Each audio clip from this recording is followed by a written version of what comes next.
Welcome back from the break. This is the section 1, I think, for the PIN428 on September the 29th. And we're having the second presentation on one of the Canterbury tales. Anytime, if you are giving a presentation on one of the tales, you can take control of the class now.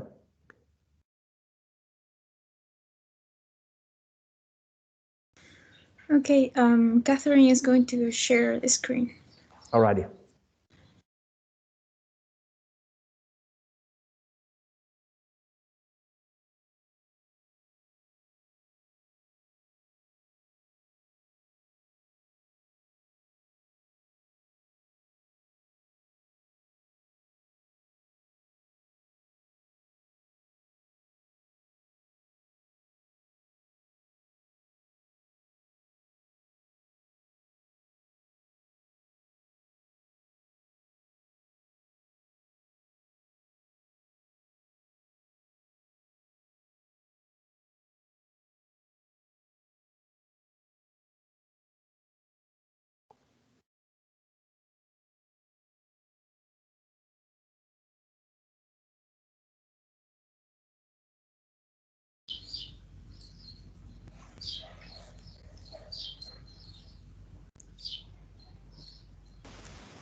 Can you see the presentation?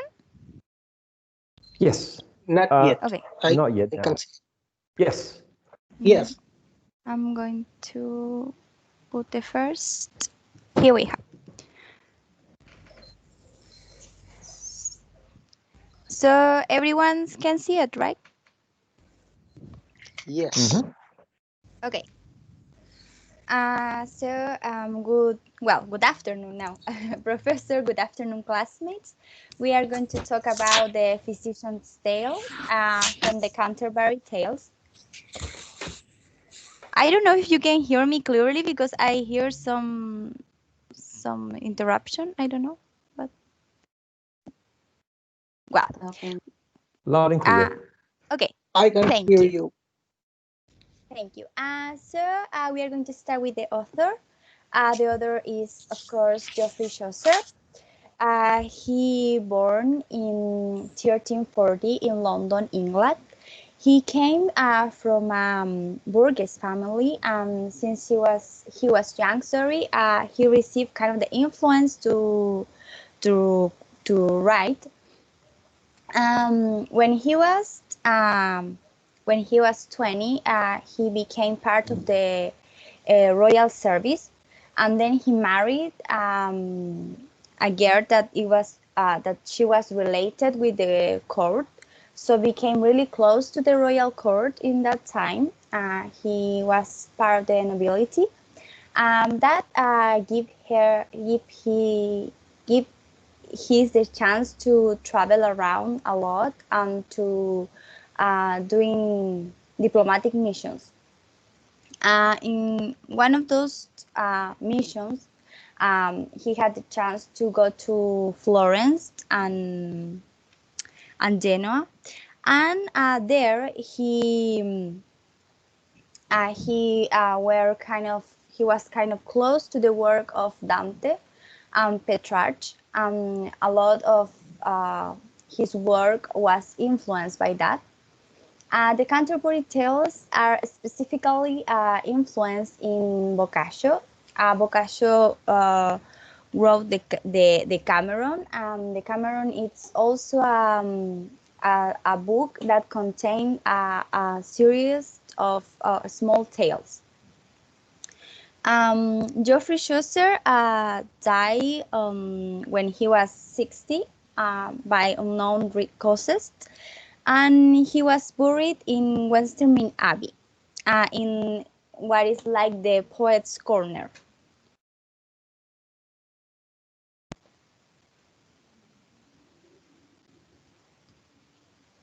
Bisania? Yes, I'm sorry. Okay, so the Physician's Tale is part of the whole story of the Canterbury Tales, which, as our classmates explained before, the Canterbury Tales is a whole story in which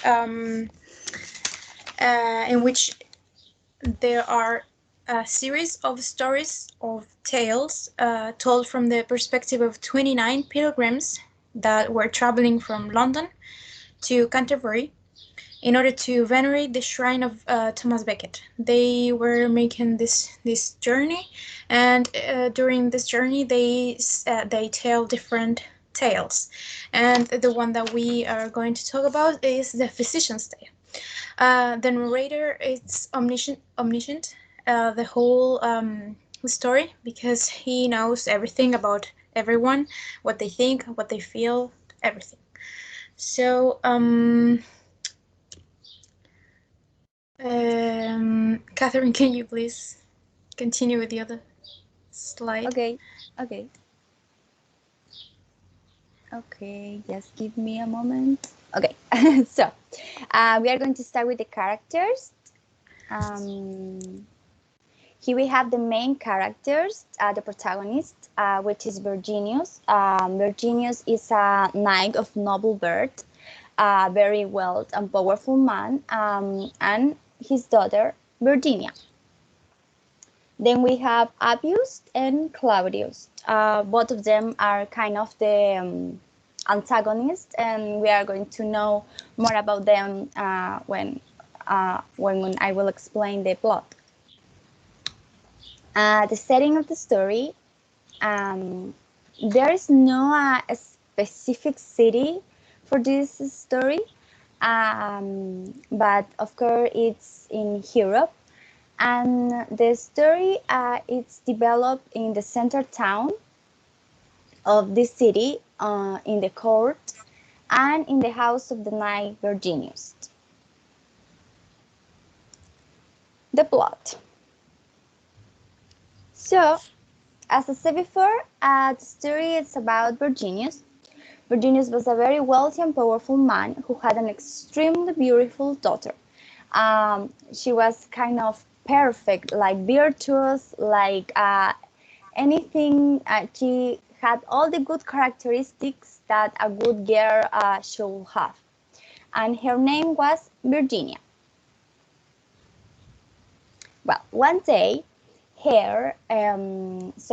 and her mother went to the town, and Appius, who was the new judge in the town, saw her and immediately felt desire for her.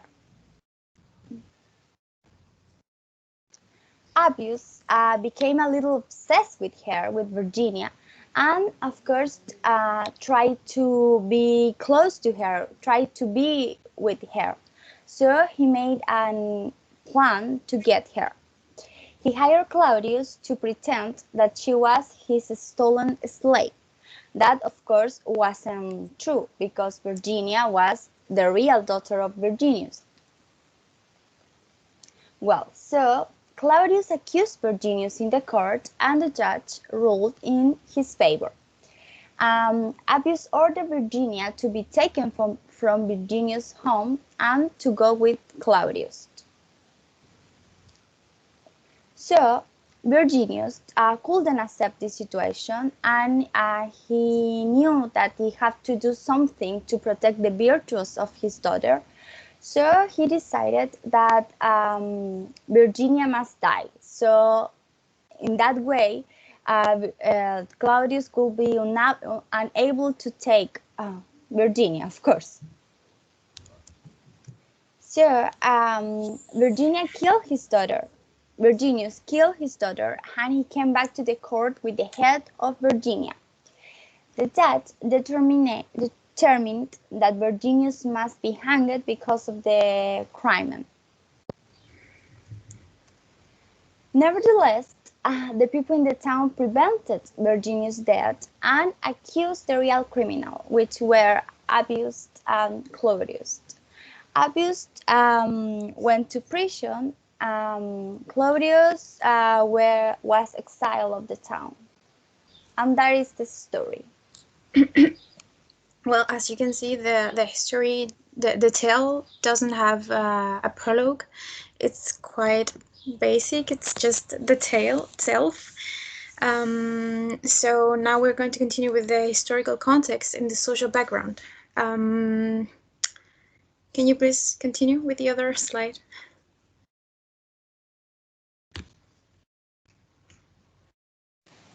Sorry, I'm having technical issues. Don't worry. Okay, so this tale, the entire story, comes from the Middle Age. After we read a little bit, there was some information that the tales were written in a specific era, and then the author stopped writing them, and he continued later. So this tale is from the late medieval society. It's like from the last years of this age. However, there were still the same social classes, the same stereotypes. So we have here that the role of the church and the social class are really important and are reflected in the stories and the stories of this whole tale. In the tales of this story. So first of all, we have the role of the church. It's really important because the church teachings had a powerful influence on attitudes toward women in the Middle Ages. They were supposed to be like a Virgin Mary. They were supposed to be perfect, virtuous, just how they were expected to be like the Virgin. So it was really it was really big, the influence that they made. And in the case of the social class, we have that the medieval society was structured in three estates: the clergy, the nobles or nobility, and peasants. However, during the late medieval society, an emerging middle class appeared, where people such as merchants or trade people composed this middle class. They tried to fit into this three-state society, so there were a few problems between all these estates, where nobility felt threatened. Nobility felt threatened by the clergy. They thought that they couldn't be an emerging middle class. It was kind of a problem of social classes here, and these problems were also we can also see them in the frame story. They emerge here in the whole story of the Canterbury Tales, and also in the individual tales. The stereotypes of these classes appear the whole story. For example, here in the Physician's Tale, we have morality, which is connected with the clergy state, but which also affects influence the attitudes of women. Also, we have the nobility, the knight, which is Virginius. He was supposed to be a honest and an upright person. So these are important important ideas that we have to consider when we read these tales in order to understand them. Can you please continue? So in relation with the social background and the historical context, we have the themes. We have, first of all, lust and sexual desire, which is one of the immoral standards of the church. The church said that you cannot be a person who wishes sexual desire, who has sexual desire, or that commits any of the other sins that came with the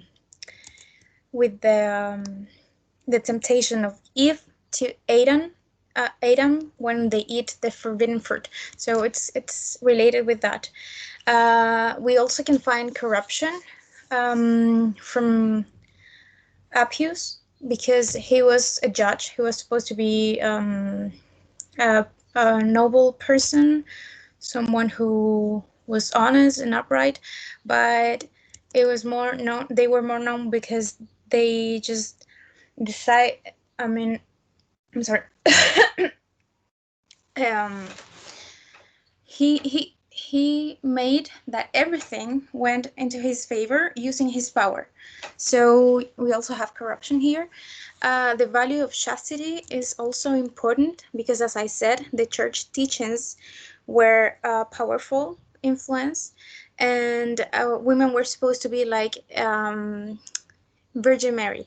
So their image of chastity, their image of female perfection has to be guarded. So this is another theme here. And justice, which is taken from the people of the town who helped Virginius to not be hanged. And finally, we have an ethical conflict, which is also related with the value of chastity, in which it's supposed that in the Middle Ages, a daughter was a property of her father until she married her husband. So when the husband becomes, I mean, when the woman marries her husband, he becomes authority and protector. So the woman will not be longer property of her father, and this structure it's common, and they should always follow in that way. So that's why women cannot lose their chastity until they're married. And if Appius took her just because he had a sexual desire on her, this would completely break the structure that the society made for these women, who happens to have the name of Virginia, which is completely related with virginity. So this is an ethical conflict that we can find here in the tale.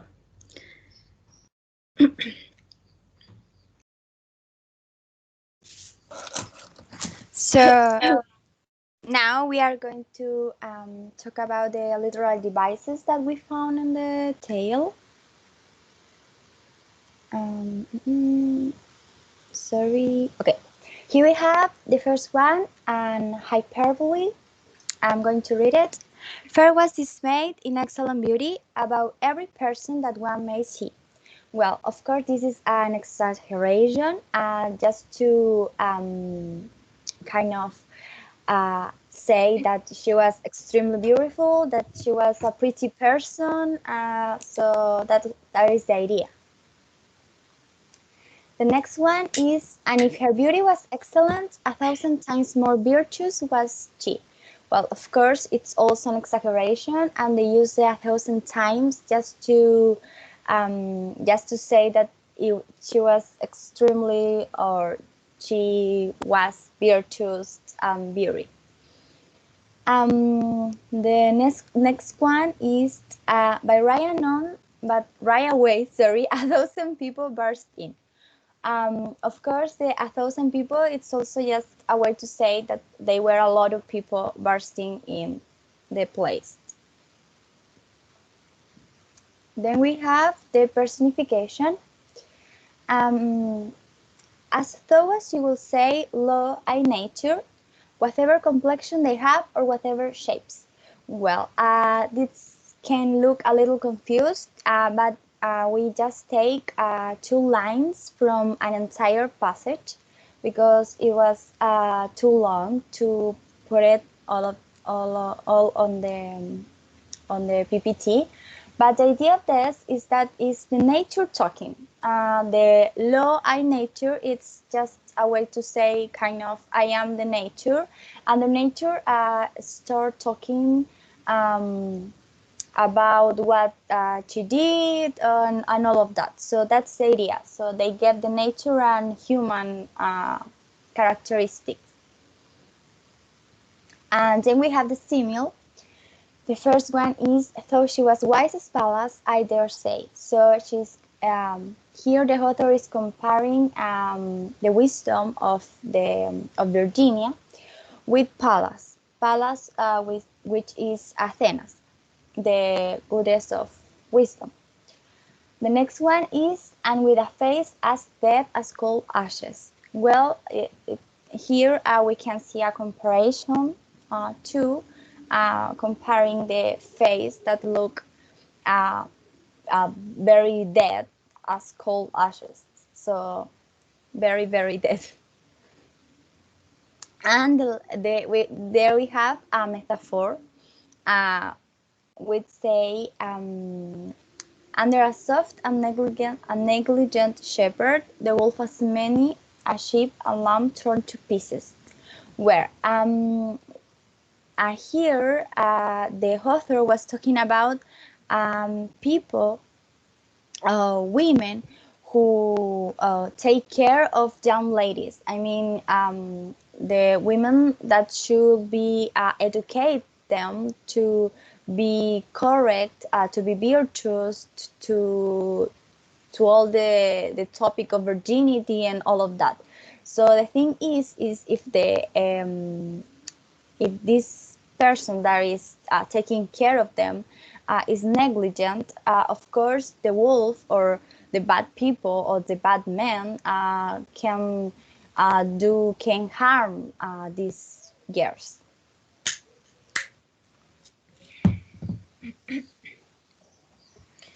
And I think that from this slide and forth, we have allusions. We first have biblical allusions. For example, in the first one, we have for he who is the principal creator. And the second one is also related with the same. I made her to the worship of my Lord.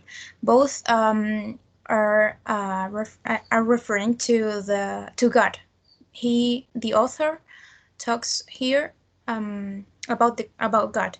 In fact, I think these two examples are part of the verse where nature speaks. So nature says that God is the principal creator and that she, the nature, made everything to the worship of her Lord, which is God.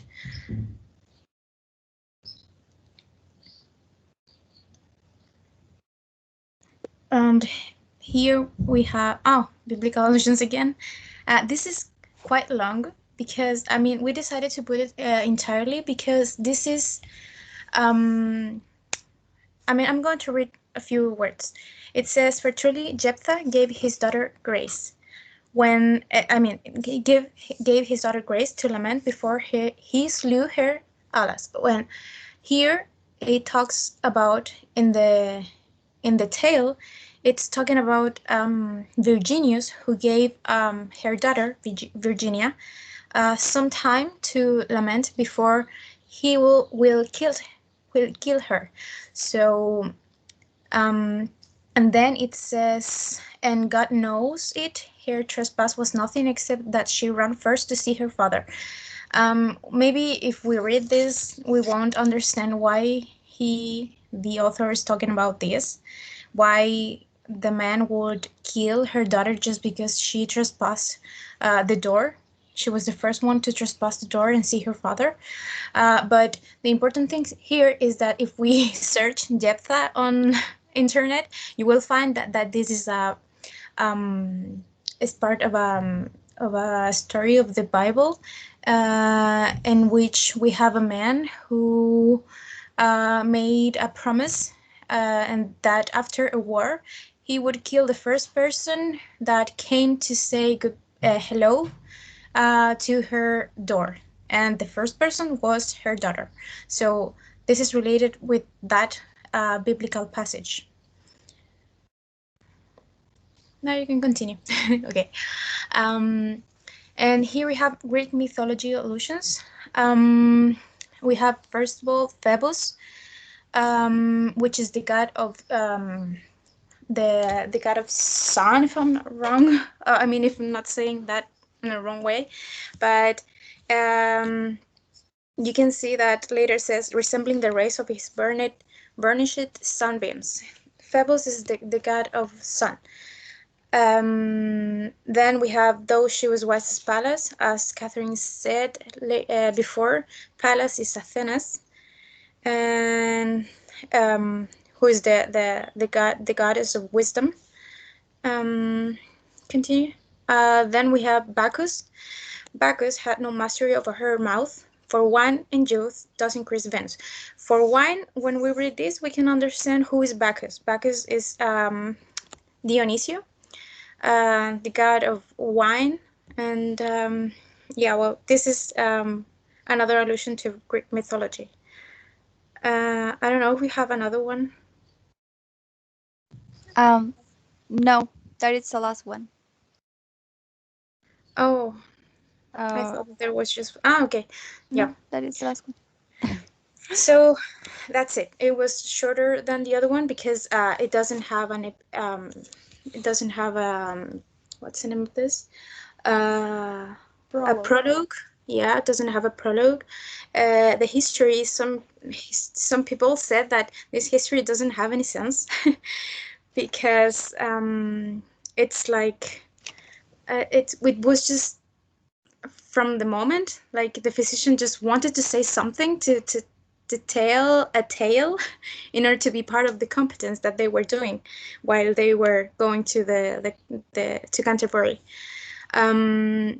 So I hope you understand mainly what is the tale about, and if you have any doubts, you can tell us. And we also put here a link with this, which is a playlist that has all the Canterbury tales with a summary and analysis, and it's quite interesting. I mean, if you want to know a little bit more.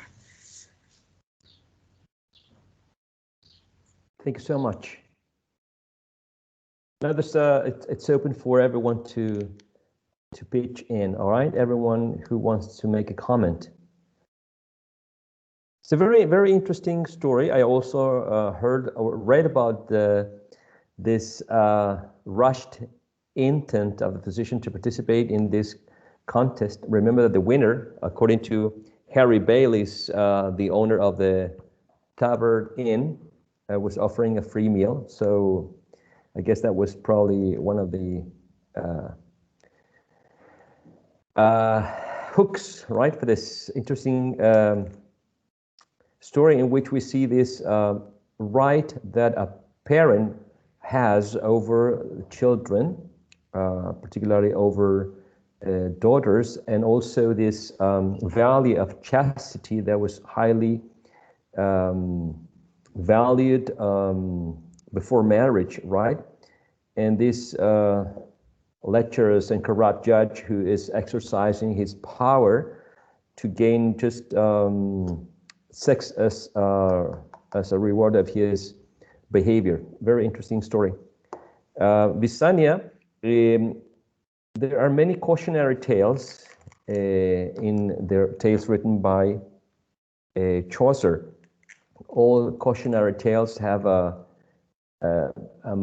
moral teaching, right? And he mainly addresses sins, and eventually people learn about the moral of the story. So which, I know you mentioned some, but what were the sins addressed by the story, and what's the moral teaching? What do you think? The main scene that we can see here is lust. I mean, we also have lie, but lust is the one that starts the tale and gives the tale a whole meaning. Like if the judge wouldn't feel lust for Virginia, the tale wouldn't be tell.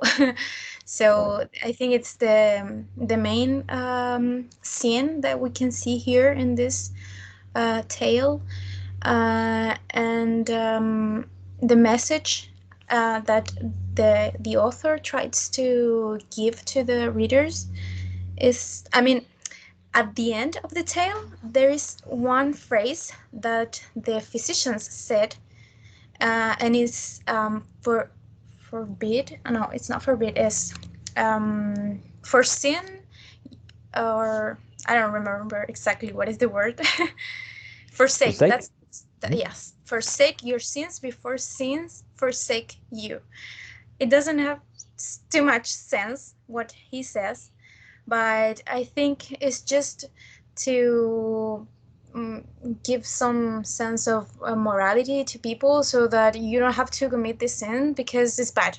Just because of that, maybe you could be hanged, you could be exiled, you could be killed if you try to do your best, or you try to use your power in order to get what you want. And of course, it would be worse if you are committing all these horrible things in order to get, in order to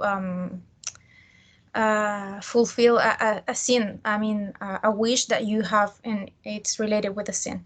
So I think that's mainly what I can see from this tale. Thank you so much, Visanya. And Catherine, there's this piece of advice given by the physicians at the beginning. And what's your perception on this one, the piece of advice towards the parents? Isn't it a bit of an extreme case, the one presented by, and also, how do you see this extreme example as to teach parents what they have to do in order to defend the daughter's chastity or virginity?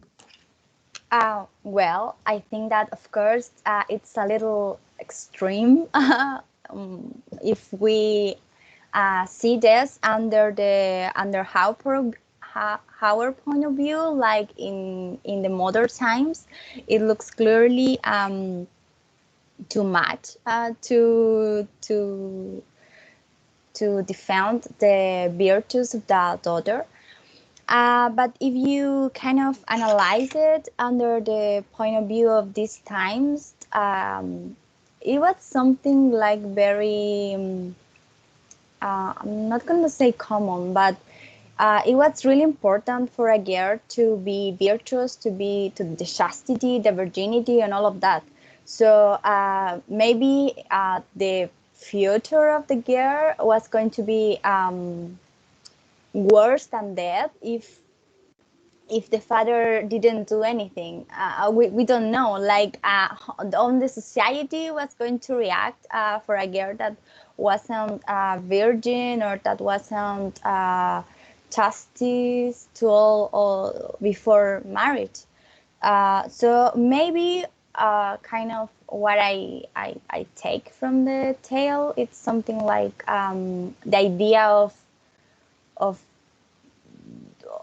do kind of something for the better good, or for like something like that. Maybe it's, of course, it's a little too much to kill her, of course, but maybe the father saw this like the only way to protect his daughter in a way.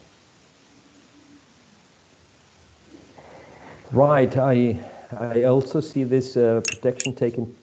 He got carried away too much. But again, we need to understand the context, and also the. I'm not saying this is a real event that took place, but you, Catherine and Visanya, mentioned that there are some allusions, biblical allusions, to other behaviors in which the protection of a member of the family goes towards, reaching even the point of killing him or her is somewhat accepted as being as the minor or the lesser evil. I haven't checked the validity of this, but I've heard, I've watched, and I've read about a phenomenon called prima nocta, like the first night, for the nobleman to demand to spend the first night before marriage with the woman that's going to be married. And that's something that comes also as part of medieval stories in which the lord, the nobleman, has right over everything and everyone in the territory that they are ruling, right? So it's a very, very complex to judge the behavior of the parent. But then again, as Visania, I think, mentioned, right?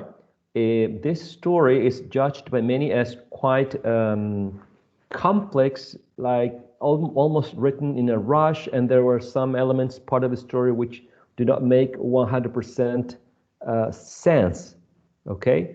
But again, we learn from this story what is valued in this society, up to what point some responses may be given to a particular stimulus. In this case, the corruption of judge, you know how important judges are in general, or they have been in general in our societies from medieval times and on, and therefore refusing to the judge's will would imply the loss of the virginity and the loss of sort of a value very important before marriage. Values have changed over these different types of society. Maybe chastity, virginity is not so valued nowadays. But again, when we read a story, we need to set up first the context and try to read through the writer's eyes, and then see if we can make connections with the story portrayed in this classic Canterbury Tales, and our own interpretation of this story, and if it makes sense to us in contemporary times. Very good presentations. I think these two tales are quite interesting, not similar, but quite interesting. And I think we've got another Canterbury Tales, if I'm not mistaken. Obviously, the presentation will not go today. I think it's The Night by Christian, Daniel, and Javier. Yes. Yes, Right. Mister. May I mention something Sure. as a comment regarding these tales?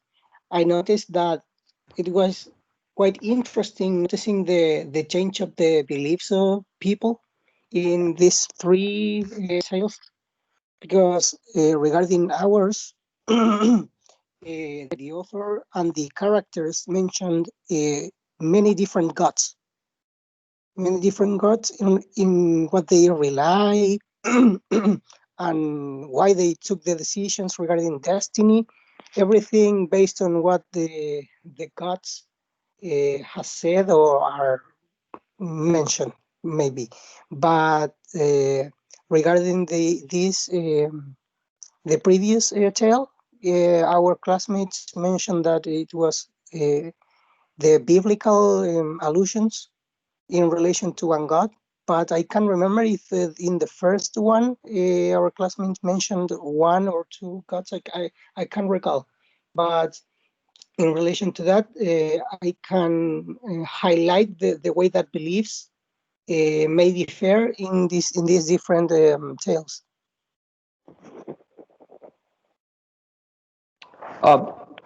Totally agree with you. There's a reference to Greek mythology in many of the tales. In many of the tales, the gods, the Greek gods, in this Pero puta, como yo partí el agua así, como que estoy súper acostumbrado. De hecho, ahora that was fun. Thank you, Javier. And it's I do agree with that was fun. I do Sorry, agree Mister. Daniel's. That's right, Javier. Yeah. Greek gods are quite present in these tales, and there's this understanding of the Greek mythology that can open doors for deeper understanding of the stories. We can understand a story, but if we can understand also the allusions, this intertextuality, this conversation between this story and the previously written ones, the understanding becomes deeper, and we can sort of discover a different layer of understanding. In this presentation by Visania and Catherine, the allusion to the Bible was very, very clear. So we can understand that somehow this story is connected with previous ones, and I really enjoy and like this sort of conversation that one writer who wrote a story of 100 or 500 years ago is having with another author who wrote the story even at an older time. So if we are aware of that, we can understand the inside joke. If we're not aware of this allusions, there's a lot that we're missing. We still can have an appreciation of the story as a reader, but we're still, seeing the tip of the iceberg, and probably we're missing some portion of the iceberg. There's always something we're not going to get, particularly when the story is written in Middle English, and we're reading the translation, where there's also something missing, right?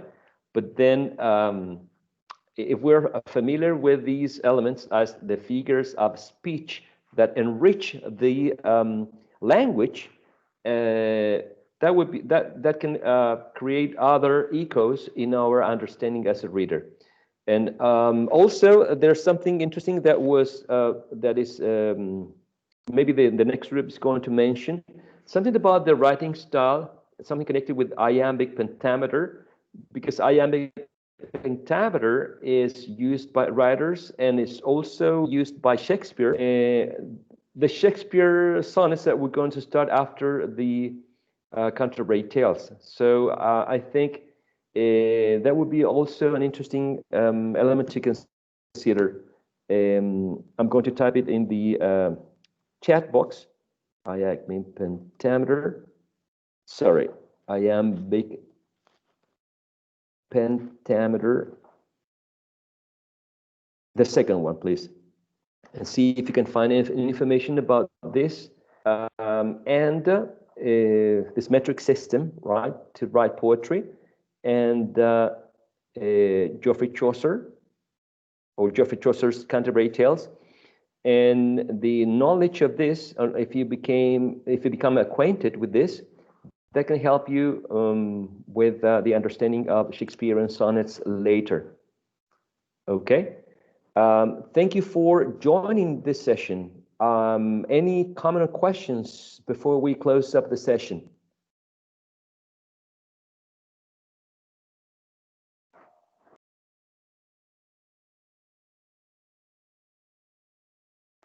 All right, then. I'll see you on Friday. I'm assuming that we're having a class on Friday, 2:30. And that the presentation will be in charge of Javier, Daniel, and Christian. Yes. Right? All righty. So I'll see you on Friday. Have a wonderful rest of the week. Goodbye, everyone. Goodbye, Professor. Thank you. Bye-bye, Professor. Bye, Mr. Bye. Apologies Give for me the 5. audio.